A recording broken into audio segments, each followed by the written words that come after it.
प्रयागराज महाकुंभ का वो साधु जिसने लाखों लोगों के दिलों में आस्था की लौ जला दी। ये सच्ची कहानी महाकुंभ मेला, जहाँ लाखों लोग अपनी आस्था को लेकर आते हैं। यहाँ हर व्यक्ति कुछ खास लेकर लौटता है, लेकिन कभी कभी हमें ऐसे साधु या संत से मिलते हैं जिनकी कहानी हमारे दिल को झकझोर देती है। आज हम आपको महाकुंभ के एक ऐसे साधु की कहानी सुनाने जा रहे हैं जिनकी साधना, संघर्ष और प्रेम ने लाखों लोगों के दिलों में आस्था की आग जला दी। ये कहानी है स्वामी अघोरेशानंद की, जो महाकुंभ में आने वाले साधुओं में सबसे अलग थे। उनकी लंबी जटाएं, शांत चेहरा और आंखों में अद्भुत चमक। वह हमेशा कहते थे, ईश्वर का मार्ग त्याग से नहीं प्रेम से मिलता है। लेकिन उनका जीवन हमेशा ऐसा नहीं था। एक समय था जब वह एक आम इंसान थे और उनके जीवन में अंधकार के सिवा कुछ नहीं था।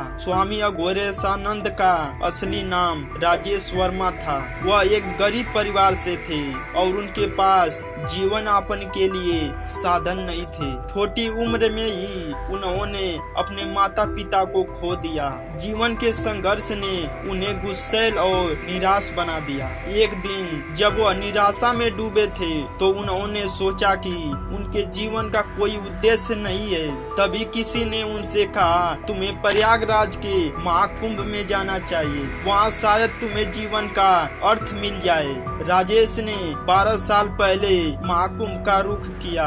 संगम में स्नान करते वक्त उन्होंने महसूस किया कि उनका जीवन अब बदलने वाला है। वहीं उनकी मुलाकात स्वामी शिवानंद से हुई, जो उस समय महाकुंभ में एक प्रसिद्ध संत थे। स्वामी शिवानंद ने उनसे कहा, तुम्हारे भीतर आग है, लेकिन इसे सही दिशा में जलाओ। अगर तुम अपने जीवन को दूसरों के लिए समर्पित कर दोगे तो यही आग तुम्हारे लिए प्रकाश बन जाएगी। उस दिन राजेश ने सब कुछ छोड़ दिया, घर, परिवार और अपना नाम। उन्होंने खुद को तपस्या, साधना और सेवा में लगा दिया। कठिन तप और वर्षों की साधना के बाद स्वामी अघोरेशानंद के रूप में पहचाने जाने लगे। उनकी जिंदगी का उद्देश्य अब सिर्फ एक था, लोगों की भलाई और उन्हें सही राह दिखाना। महाकुंभ 2025 में स्वामी अघोरेशानंद का नाम हर जगह गूंज रहा था।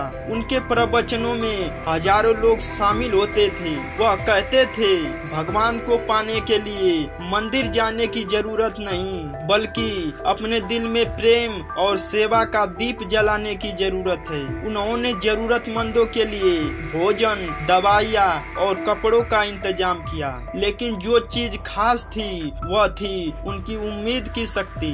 एक बार एक व्यक्ति ने उनसे पूछा, स्वामी जी, आप इतने दुख झेलकर भी इतने शांत और खुश कैसे रहते हैं? स्वामी जी ने मुस्कुराते हुए कहा, दुख और संघर्ष से कोई बच नहीं सकता, लेकिन अगर तुम अपने दुखों को दूसरों की उम्मीद में बदल दोगे तो यही तुम्हारा सबसे बड़ा सुख बन जाएगा। महाकुंभ के इस अद्भुत साधु की कहानी हमें यह सिखाती है कि जीवन में कितने भी संघर्ष हो, अगर हम दूसरों की भलाई का मार्ग चुनते हैं तो हमारा जीवन एक प्रेरणा बन सकता है। दोस्तों, अगर आपको एक कहानी पसंद आई हो तो लाइक करें, शेयर करें और हमारे चैनल को सब्सक्राइब करें। हर हर गंगे।